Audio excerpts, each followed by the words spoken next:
మంచి అదృష్టం, అవకాశం.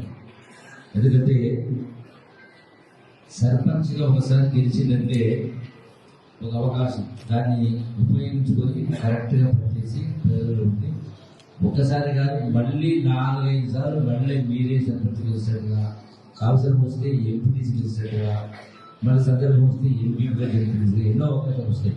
దానికి పునాది అనేది ఒక సర్పంచ్ పదవులు ప్రజలు కాబట్టి అది మంచిగా సక్రమంగా నిర్ణయించుకొని గొప్ప పేరు తెచ్చుకోవాలి. మీకు పేరు వచ్చిందంటే కాంగ్రెస్ పార్టీకి పేరు వచ్చింది. కాంగ్రెస్ పార్టీ పేరు వచ్చింది, మన పేరు వచ్చిందంటే ఎప్పుడు ఏ ఎన్నిక జరిగినా సర్పంచ్ అయినా, ఎంపీటీసీ అయినా, జడ్పీటీసీ అయినా, ఎంపీపీ అయినా, ఎమ్మెల్యే అయినా, ఎంపీ అయినా, రాష్ట్రంలో ప్రభుత్వం ఏర్పడాలన్నా, ఢిల్లీలో రావాలన్నా ఆధారం పునాది మీరే. కాబట్టి దీన్ని సక్రమంగా వినియోగించుకుంటారా? చేయాలి. చేస్తారా? మంచి తెచ్చుకుంటారా?